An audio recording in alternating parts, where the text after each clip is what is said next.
Assalamualaikum kawan-kawan. Bertemu kembali dalam siri ketiga dalam sirah 25 Rasul ini. Nabi Nuh merupakan Nabi yang paling panjang umurnya. Di dalam surah Taha ayat 14 ada menceritakan bahawa baginda berdakwah selama 950 tahun dalam ayatnya yang berbunyi, dan sesungguhnya kami mengutuskan Nuh kepada kaumnya, maka ia tinggal dia antara mereka 1000 tahun kurang 50 tahun. Allah Subhanahu wa Ta'ala mengutuskan Nabi Nuh alaihi salam kepada kaumnya kerana mereka telah kembali menyembah berhala. Kaum Nabi Nuh telah menyembah berhala 5 orang soleh, iaitu Wad, Suwa, Ya'ud, Ya'uq dan Nas.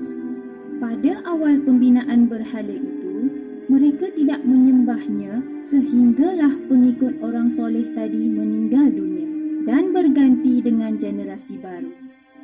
Bukan itu sahaja yang mereka lakukan, malah yang berkuasa menindas kaum yang lemah, yang kaya tidak memperdulikan yang miskin.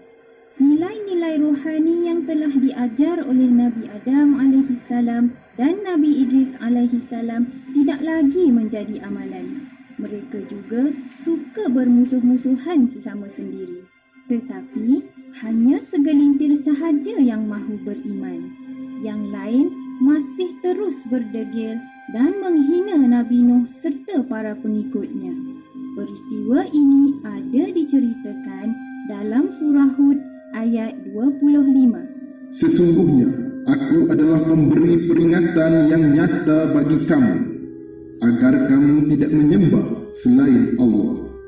Sesungguhnya aku takut kamu akan ditimpa azab pada hari yang sangat menjadikan. Tetapi orang kafir menjawab dengan angkuh dalam surah Hud ayat 26, iaitu, kami dan pengikut-pengikutmu hanyalah orang-orang yang seperti kami, dan pengikut-pengikutmu hanyalah orang-orang yang hina dina. Dan kami tidak melihat engkau memiliki kelebihan apapun ke atas kami. Bahkan kami yakin engkau pendusta. Lantas baginda berdoa kepada Allah. Doa baginda dalam surah Asy-Syura ayat 17 hingga 20. Wahai Tuhanku, sesungguhnya kaumku telah mendustakan aku, maka ambillah suatu keputusan antara aku dan mereka dan selamatkanlah aku beserta orang-orang mukminin yang menyertaiku. Allah Al-Mujib, Allah Maha Memakbulkan. Allah mewahyukan kepada Nabi Nuh untuk membina sebuah kapal di atas gunung dan jangan berbicara dengan kaum yang mengejeknya. Sebelum Nabi Nuh membina kapal, Allah telah memerintahkan baginda menanam sebatang pokok dan menunggu sehingga 100 tahun.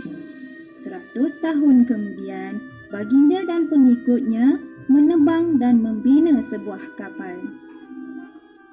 Nabi Nuh alaihi salam bersama pengikutnya yang setia membina sebuah kapal jauh dari gangguan orang-orang kafir yang jahat dan keras kepala itu. Namun, mereka berjaya juga menjejaki Nabi Nuh alaihi salam dan pengikutnya yang sedang membina kapal. Mereka mengejek Nabi Nuh alaihi salam dengan berkata, Hei Nuh, kamu nak jadi tukang kayu pula? Kamu ni sudah gila agaknya membina kapal di darat. Bodoh. Tetapi Nabi Nuh menjawab dengan tenang, Kalau kamu mengejek aku terus-menerus, aku juga akan berbuat hal yang serupa sebagaimana kamu mengejekku. Kamu akan tahu siapa yang akan ditimpa azab yang menghinakan dan siksaan yang kekal. kapal yang dibina sangat besar dan terdiri daripada 3 tingkat. Bahagian bawah ditempatkan segala jenis binatang secara berpasang-pasangan. Apabila Nabi Nuh dan pengikutnya telah berada di dalam kapal untuk berlayar, baginda serta pengikutnya diperintahkan untuk berzikir memuji kepada Allah Subhanahu wa taala. Allah telah memerintahkan langit membuka pintu-pintunya dengan menurunkan hujan yang sungguh lebat. Bumi pula mengeluarkan air yang banyak sehingga terjadinya taufan dan gelombang yang menggunung tinggi. Banjir dan taufan itu melanda semua permukaan bumi tanpa terkecuali. Kawan-kawan sekalian, Nabi Nuh melihat orang-orang kafir lelaki dan perempuan, tua dan muda dihanyutkan oleh air. Jeritan meminta tolong terdengar di mana-mana sahaja. Walaupun Nabi Nuh dan pengikutnya yang setia itu selamat di atas kapal, salah seorang putera baginda iaitu Yam masih lagi kafir. Oleh sebab kasih sayangnya kepada puteranya itu, baginda berteriak kepada Yam supaya segera naik ke atas kapal kerana pada hari itu tidak ada yang terselamat kecuali yang dikasihi oleh Allah sahaja.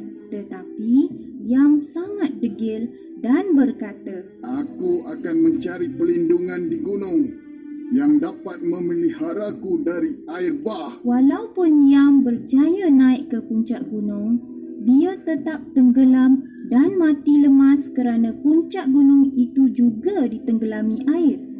Putera-putera baginda yang lain iaitu Sai, Ham dan Yafits terselamat dari bencana itu kerana mereka mengikut seruan ayahanda mereka. Melihat anaknya tenggelam bersama-sama dengan kaum yang kafir, Nabi Nuh alaihi salam berdoa supaya menyelamatkan anaknya itu.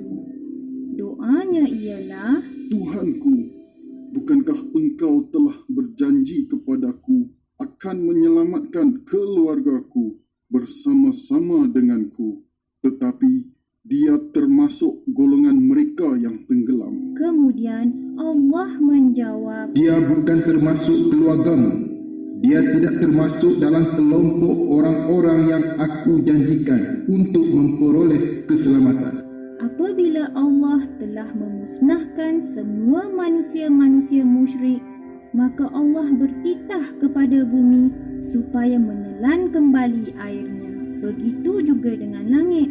Allah perintahkan supaya berhenti menurunkan hujan. Firman Allah, Hai bumi, tenanglah kembali airmu. dan dikatakan kepada langit, Hentikanlah curahan airmu. Urusan telah selesai. dikatakan pula, Hancurlah orang-orang yang zalim itu. setelah setahun berlalu, Nabi Nuh dan para pengikutnya berlayar.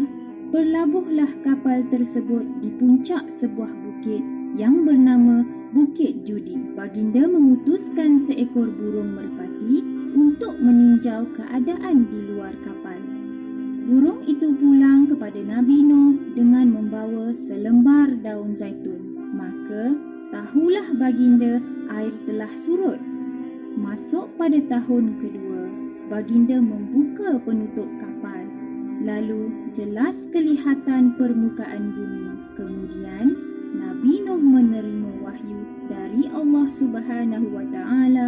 Hai Nuh, turunlah kamu dengan membawa keselamatan dari kami dan keberkatan bagimu dan orang-orang, yakni umat yang akan kami beri kesenangan hidup.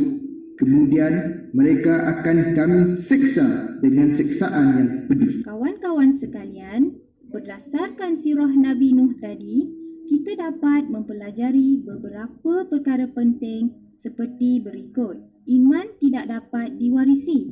Walaupun Nabi Nuh alaihi salam seorang nabi dan rasul ulul azmi, anaknya Yam masih seorang kafir. Bahawasanya hubungan antara manusia terjalin kerana persamaan kepercayaan, akidah dan pendirian.